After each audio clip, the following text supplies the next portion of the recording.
And we're on to cycle 3. So for cycle 3, we're going to be reading pages 27 to 30. So open up your version of the text and follow along, starting with It Turns. It turns out to be not so bad. The fair Gwen right away, she's beaming at me, bouncing around the kitchen and talking a mile a minute, so fast the words kind of smushed together. So did Susan, excuse me, your grandmother mentioned your mom and I were pals, that is, until she got married. Excuse me, I never could abide that man. I always thought he was crazy. And scary, is it okay to say that? You won't be offended. It's like this delay while I sort it out. And then I go, yeah, Graham told me. And the stuff about her knowing my father and thinking he was sick in the head. I decide no comment is the way to go. We're going to pause right there. I want to go back to the thing that she smushed all together and find out what she was trying to say there. So I'm going to read this for you without smushing it all together. So did Susan, excuse me, your grandmother, mention your mom and I were pals? That is, until she got married. Excuse me, I never could abide that man. I always thought he was crazy and scary. Is that okay to say? Is that okay to say that? You won't be offended?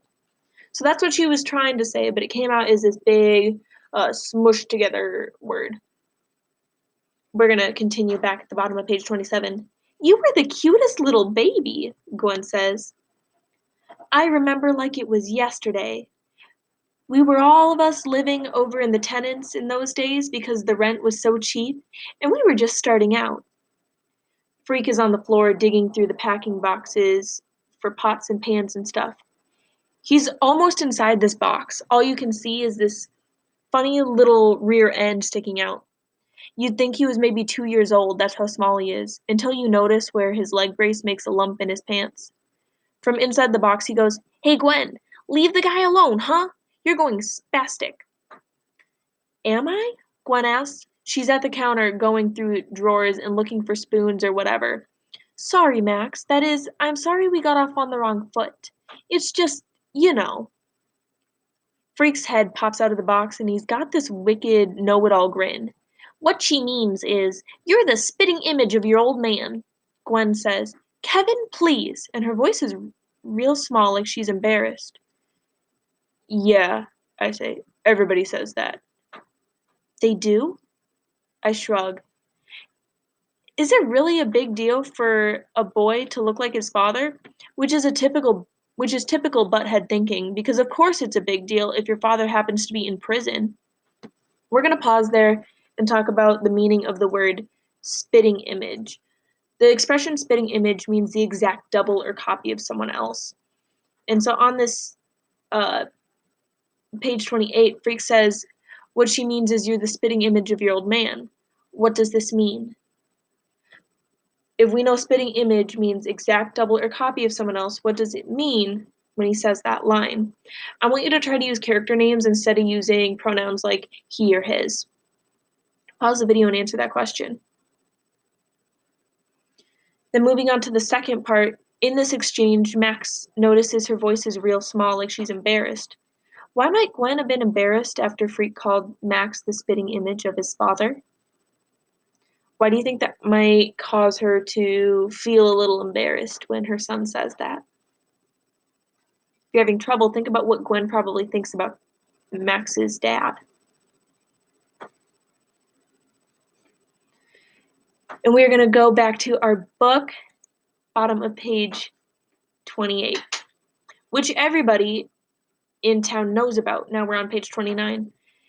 It's not like there's any secret about what he did or why he's there, except everybody acts like it should be a secret.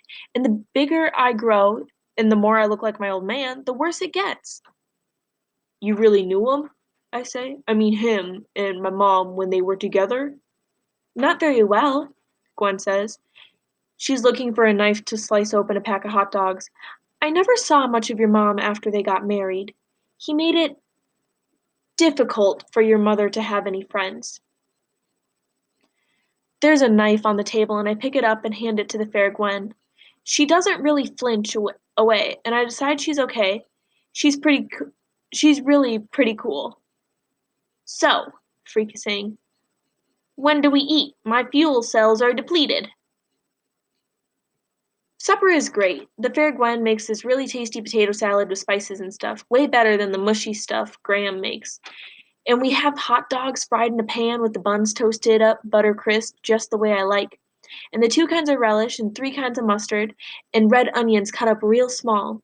We sit out in the backyard eating from paper plates, and Freak tells his robot stories that are so strange and funny I'm laughing like a maniac.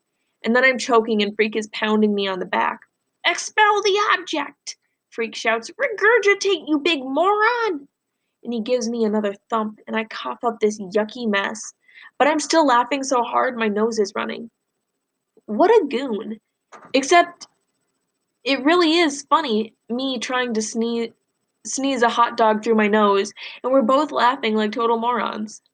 This is great, Gwen says, looking at Freak and me. I'm glad we decided to move back, you know? I feel like we're all getting a fresh start. It's time to go home. Graham gets nervous if I'm not back before dark. Everything seems really great, just like Gwen says, except when I lie down on my bed, it hits me, boom, and I'm crying like a baby. And the really weird thing is, I'm happy. Well, that's quite the end of that chapter. Let's look at the rest of the questions that we have.